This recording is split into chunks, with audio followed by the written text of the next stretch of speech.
नमस्कार, मेरा नाम डॉक्टर सुवर्चला है। जीवा फर्टिलिटी सेंटर्स में साइंटिफिक डायरेक्टर हूँ। आज हम एक ऐसे विषय के बारे में बात करेंगे जो महिला को अक्सर पता नहीं होता, जिसके बारे में जब तक उनके साथ ये होता नहीं है। इसका नाम है ब्लाइटेड ओवम।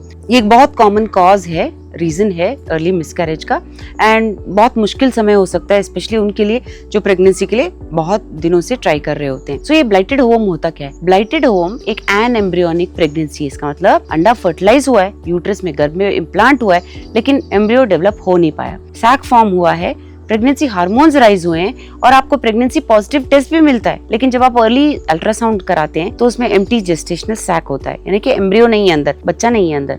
तो ये बहुत क्रूअल ट्रिक लगता है नेचर का कि पहले तो आपको प्रेगनेंसी के जैसा लगता है बट प्रेगनेंसी है नहीं, वायबल नहीं है। सो ये होता क्यों है? Blighted ovum usually first 6 weeks to 8 weeks में हो जाता है प्रेगनेंसी के दौरान। लेकिन बहुत जरूरी बात यह है कि आपकी गलती नहीं है। ये जो ब्लाइटेड एग्स होते हैं यूजुअली क्रोमोसोमल अबनॉर्मलिटीज की वजह से होते हैं, रैंडम एरर्स होते हैं जो सेल डिवीजन के दौरान होते हैं, और ये एम्ब्रियो जिंदगी से कंपैटिबल नहीं होता है। ये एक नेचर का तरीका है कि ये प्रेगनेंसी आगे ना बढ़ाए, क्योंकि अगर बढ़ता भी है तो नॉर्मली डेवलप नहीं हो पाता, इसीलिए पहले ही चला जाता है अगर वो क्रोमोसोमली ठीक ना हो। तो कैसे डायग्नोस करते हैं? यूजुअली क्या होता है, आपको नॉर्मली लगता है प्रेगनेंसी, अर्ली प्रेगनेंसी सिम्टम्स होते हैं जैसे थकान, उल्टी आना। रूटीन अल्ट्रासाउंड जब कराते हो आप, सैक दिखता है लेकिन अंदर बेबी नहीं होता, फीटल पोल नहीं होता। एक हफ्ता और वेट किया जाता है, एक स्कैन रिपीट किया जाता है, लेकिन अगर फिर भी कुछ नहीं है तो इसे एन एम्ब्रियोनिक या ब्लाइटेड ओवम कहा जाता है। कभी कभी ओवुलेशन डेट्स ऑफ होते हैं ना, इसलिए एक और हफ्ता वेट किया जाता है। अगर फिर भी एम्ब्रियो नहीं है तो उसे ब्लाइटेड ओवम कहा जाता है। इसके बाद करते क्या है? 3 ऑप्शन होते हैं। एक होता है एक्सपेक्टेंट मैनेजमेंट, जहाँ पे मिसकैरेज को नेचुरली होने दिया जाता है। एक होता है मेडिकल मैनेजमेंट, जहाँ पे